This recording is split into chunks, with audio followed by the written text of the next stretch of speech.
Everything Meech built is starting to shake, and it's not the enemies doing it, it's his own people. One wrong move, one risky choice, and now the crew is doubting him.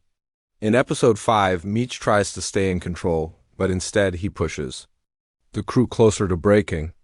Let's look at the moment that started the fall. Meech was always the mastermind, calm under pressure, always thinking 3 steps ahead. But in this episode, his need to stay on top made him take a dangerous step. Instead of holding the line, he tries to stretch it, expanding business where the walls are already closing in. His goal was to prove that BMF could still dominate, that no pressure could break them. But his timing couldn't have been worse. He pushes into a new area with a new contact, someone flashy, someone fast, someone with ambition. But this new player isn't BMF. He doesn't play by Meech's rules. He brings heat. And just like that, Meech's quiet move turns loud. The streets notice, the police notice. Even the enemies start circling like vultures. What was supposed to be a silent win becomes a noisy mistake. Back at the table, Meech tries to explain. He says it's about growth, about taking control before someone else does. But the looks on his crew's faces say it all. They're not sure anymore.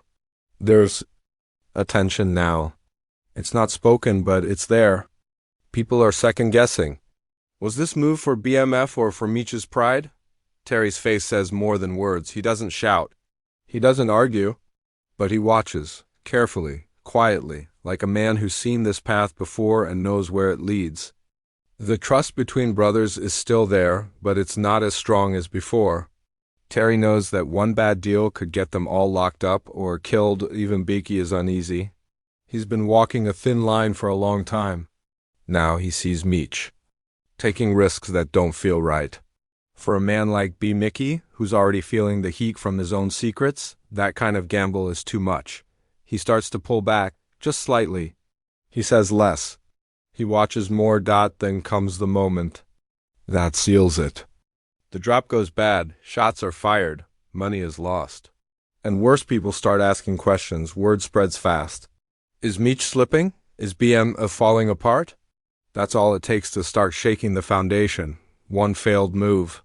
One moment of overreach. The streets run on respect and fear. When people stop fearing you, they start testing you. That's what Meech has set in motion now. And no matter how he spins it, the damage is already done. His enemies smell weakness. His crew smells doubt. Episode 5 shows that power isn't just about having muscle, it's about knowing when to use it. And Meech, for the first time, might have used it wrong. Now, the question isn't whether BMF can grow. The question is whether it can even survive. And the cracks are only getting wider. Asterisk Terry didn't say anything when Meech made the risky move. He didn't have to. His silence said enough. And that silence is now growing into something heavier, something that feels like distance. Episode 5 doesn't show Terry breaking out in anger. It shows something scarier. It shows a man slowly drifting away from the brother he once trusted with everything. While Meech keeps chasing expansion and control, Terry is caught in a different storm. His heart is divided between family and business, between his need to protect and his loyalty to build. He watches his brother making loud moves while the streets get louder with sirens, whispers, and threats. Terry sees the walls closing in, but Meech acts like they still have room to breathe. That disconnect is starting to pull them apart. In this episode, Terry finds himself in a moment that breaks his usual calm. His girlfriend, Lawanda, questions him again, asks him when he'll really leave the game. She sees the stress on his face. She sees how tired he's become, and for the first time, Terry doesn't argue. He doesn't make promises. He just stands there, silent, torn, knowing that neither choice gives him peace. Leaving Meech would feel like betrayal, but staying, that feels like slow suicide. The pressure gets worse when someone close to the crew makes a careless mistake. Police come sniffing around. Terry is the one who fixes it. He covers the tracks, he cleans up the mess, but no one thanks him. No one even sees how close they came to losing it all. That's when Terry realizes something important. Meech is no longer checking his blind spots. He's sprinting ahead, chasing legacy, while Terry is left behind to clean up the blood. Then comes a scene that says everything. Terry meets with one of their older mentors, a man who's seen it all. The old man tells him straight, "You don't always have to die for your brother's dream." It hits Terry hard. Because deep down, he's starting to believe it. Maybe his role isn't to follow anymore. Maybe it's to lead his own way. Terry doesn't turn his back yet, but his eyes have changed. He's no longer just watching Meech, he's measuring him. Every move, every word, every decision. It's not hate, it's not anger. It's caution. And that caution could be the beginning of the next big split. Because once a brother starts doubting, once he starts thinking about a way out, it's only a matter of time before the cracks become breaks. And in episode 5, Terry's loyalty isn't gone, but it's hanging by a thread. And Meech doesn't even see it. Asterisk, he doesn't speak much anymore, but when B-Mickie walks into a room, you can feel the weight he carries. It's not the gun on his waist, it's the guilt in his eyes. In episode 5, B-Mickie isn't just another soldier in BMF, he's the ghost of secrets no one talks about. And that silence is starting to burn him from the inside out. From the start, B-Mickie has been loyal. He bled for the crew. He took risks. He followed Meech, but ever since his dealings with law enforcement and the quiet betrayal he can't undo, B-Mickie's world has shifted. He's no longer sure who he is, a loyal friend, a traitor, or just a man trying to survive in a world that swallows the weak. In this episode, B-Mickie spends most of his time on the edges, listening, watching, saying very little. But in his silence, everything is louder. Every word Meech speaks, every reckless move made, every close call they all remind him that the walls are closing in faster than anyone realizes. And he knows something no one else does. If the feds turn up the pressure just a little more, someone's going down. And it might be him. He visits his mother's grave. It's quiet, peaceful, the only place where he doesn't have to pretend. He sits there for a while, holding the weight of everything he can't say. His eyes are tired. His heart is heavy. He's not scared of dying, but he is scared of losing what little soul he has left. Later he gets pulled into a meeting. Meech is talking about expansion again. Bigger moves, more risk. B-Mickie nods along, but his heart's not in it. His mind is somewhere else, on the wire that could still be recording, on the agents who might still be watching, on the day when someone finds out the truth. And when that day comes, will Meech forgive him or kill him?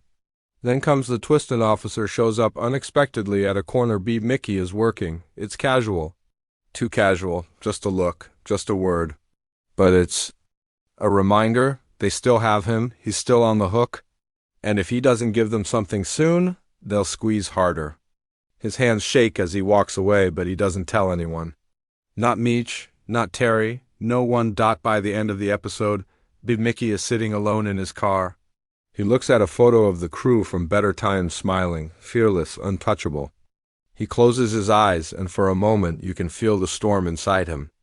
This is a man pulled in every direction: loyalty, fear, regret, survival, and the scariest part?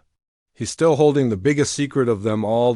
In episode 5, B-Mickie doesn't scream or explode, he cracks silently. And sometimes that's even more dangerous, because the quiet ones, they break the loudest when they finally fall. They didn't need sirens to make their presence known. In episode 5, law enforcement doesn't kick in doors, they quietly tighten the rope. And while BMF keeps moving weight, building connections, and chasing legacy, they don't see the truth. Someone is watching every step. The streets have always been dangerous. But now the real threat is coming from rooms with cold walls, hidden cameras, and men in suits who never blink. It starts with something small, a new face in the neighborhood. Someone who asks too many questions but never buys. Someone who watches but never speaks. The crew brushes it off. But Lucille notices. She tells Terry that someone followed her from church. Not a thug, not a rival, clean car, clean clothes. Too clean for Detroit. Meanwhile, detectives in the background keep building a case. They aren't chasing chaos, they're waiting for it. Every bad drop, every misstep, every loud mistake Meech makes, it's all getting written down, photographed, stored. A file is growing. And inside that file are the names of everyone Meech thinks he can trust. but what hits harder is what they already know. A quiet scene shows a detective holding surveillance photos Meech meeting with a new contact. B-Mickie lingering near a stash house, Terry speaking with someone off the grid.